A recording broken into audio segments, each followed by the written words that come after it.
When my phone buzzed that morning, I thought it was a work message. Instead, it was a text from my wife. I'm taking the kids to my parents and filing for full custody. I remember staring at the screen for a few seconds, waiting for the punchline. We hadn't even fought that morning. She'd kissed me on the cheek before I left for work, handed me my lunch and told me to drive safe. Nothing had felt off. At first I thought maybe it was a joke, or that she'd sent it by mistake. But when I called her, it went straight to voicemail. I called again, then again. Nothing. That's when the panic set in. I left work early, heart pounding the entire drive home. When I opened the front door, the silence hit me harder than any punch could. Her clothes were gone. The kids' toys, the ones that always littered the living room floor, were gone too. Even the framed photo of our family from the fireplace was missing. That's when it hit me. This wasn't some impulsive decision. She'd planned it. I sat down on the couch and stared at the empty space where our family photo used to hang. That spot used to be the heart of our home. Now it looked like a hole in my life. I kept asking myself why. We weren't perfect, sure. No marriages. But we were stable. We had our routines, family breakfast on Sundays, bedtime stories, movie nights. I thought we were fine. But as the hours passed, I started to replay little things. The way she'd been distant lately. How she'd started sleeping with her phone under her pillow. How she'd taken extra shifts at the office. Back then I'd brushed it off. I trusted her. I always did. 2 days later I got a letter from her lawyer. Custody petition.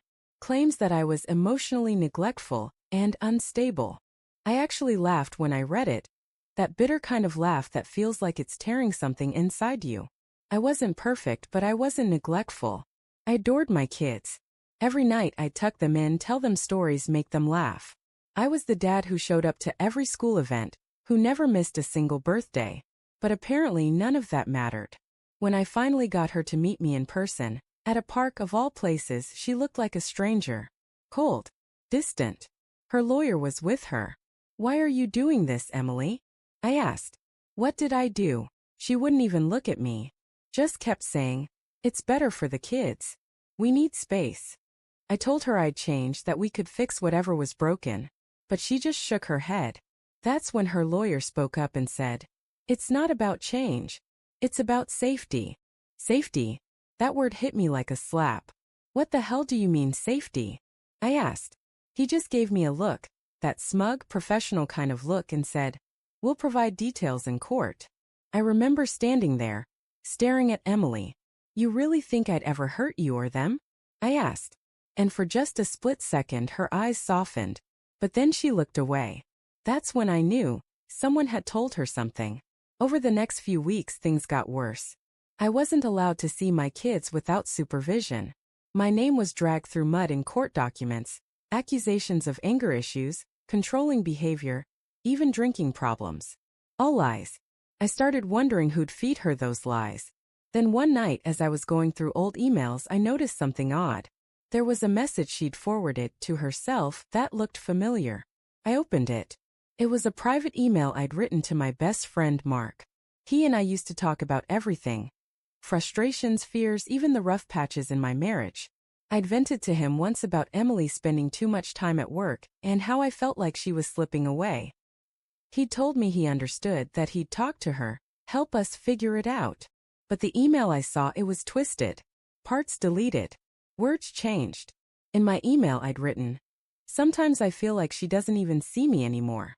I'm trying, but it's like she's not there." But in the version forwarded to her it said, "She doesn't see me anymore. I'm trying, but maybe I should show her what she's missing." The timestamp matched right before she'd started distancing herself. It all clicked. Mark, my best friend, had been feeding her lies. I called him that night. He didn't pick up. So I drove to his place. When he opened the door he looked surprised, but not shocked enough. "You did this," I said quietly. He sighed and said, "She deserved the truth." "What truth?" I snapped. "You made it up." He looked at me and then I saw it. The guilt. The kind that burns behind the eyes. "You slept with her," I said. My voice barely above a whisper. He didn't answer. He didn't have to. That moment felt like my world collapsed. Not just my marriage, not just my kids, my entire life. I wanted to hit him. God, I did. But I didn't. I just stood there shaking, feeling like my soul had been ripped out. She told me it was over, he said. She said you changed. That she was scared of you. I laughed. Scared? Of me? The only thing she was scared of was being bored. I left before I did something I'd regret. The next morning I sent her one text, just one line. I know everything. You and Mark deserve each other.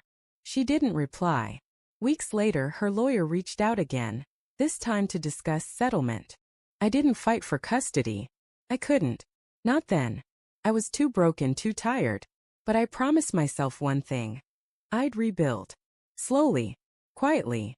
It's been 2 years now. I get weekends with my kids. They're growing fast. They still ask why mom and dad don't live together, and I just tell them. Sometimes people forget what family means until it's too late. As for Emily and Mark, they didn't last. Turns out, lies built on guilt crumble fast. And me? I learned that love without honesty is just a countdown to heartbreak. That text she sent, the one that started it all, still sits in my phone. Not because I can't delete it, but because every time I see it I remind myself. The moment she left wasn't the end of my life. It was the start of finally living it for me.